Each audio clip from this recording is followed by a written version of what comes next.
What is up, guys? Long time no see. So today we got a Cadillac ATS 2.0 turbo. We're doing the, you guessed it, it's in the summer, so AC compressor. I was able to source one right there, AC Delco unit, to put in this car. So when you go on the YouTube, I've seen about maybe 2 videos on this repair. None of it is showing everything because, you know, the first time it's just a tough job because you got to kind of, there's a learning curve there. Even though service information will tell you what to remove, but it's still, you know, everything is so compact and tight where the compressor is situated that you have to have some time to figure it and process these things out. So we're gonna run through what I had to do. I might forget some steps. Again, I've been here for some time now. So there's gonna be a cover right here, just like all of the, you know, it's right there, that cover. But you know, upper radiator cover right here.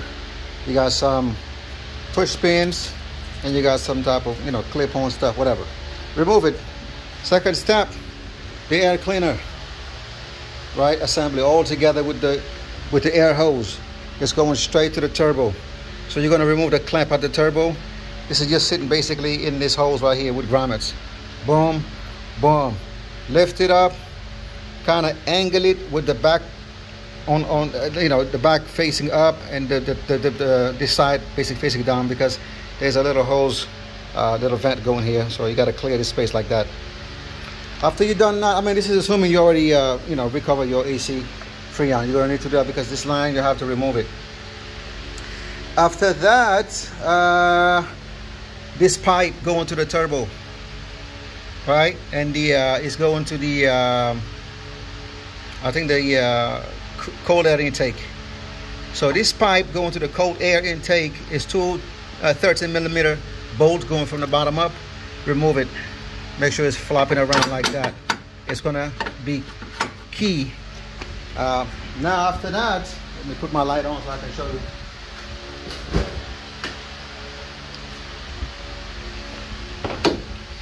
After that, you're gonna remove the lines at the compressor.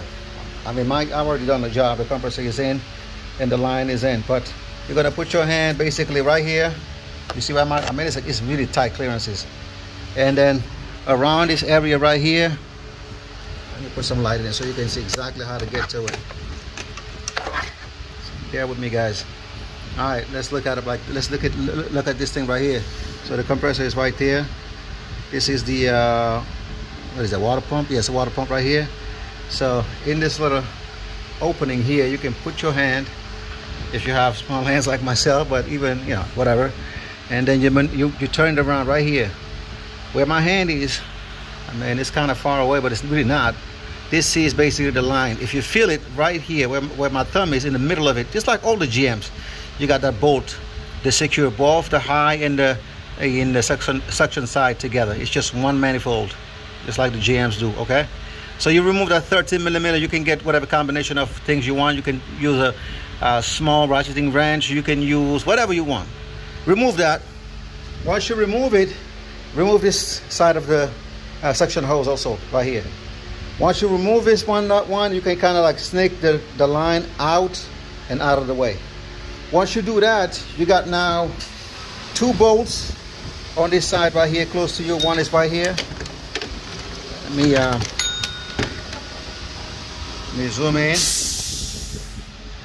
That's the first one right here. The other one you might not be able to see it. You can feel for it at the bottom. So first one right there. The second one straight down at the bottom. You got to feel it with your hand and try to use my 13mm ratcheting wrench. The small one, the stubby one, was a little bit I guess too thick. So or maybe it was me. I don't know. But get a stubby wrench that can fit there, 13mm. It's not on there very, very, very tight, so you can remove with that one. Then at the back of the compressor, which you're going to be able to get to from the bottom. So from there, now let's go to the bottom. That's the last bolt.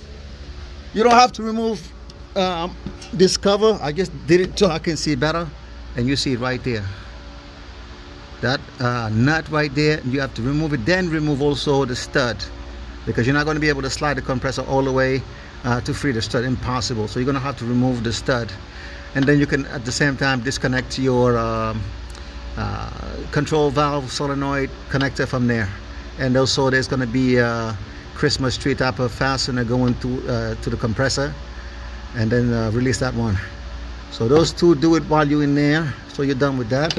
Then after that, pretty much you're done. Then the compressor is going to fall. You're going to retrieve it from here, move it towards here, and then lift it all the way up.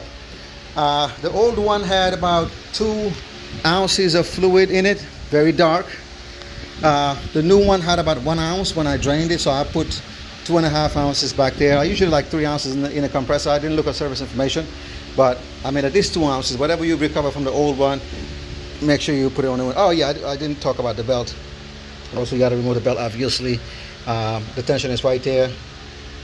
You know, regular GM stuff.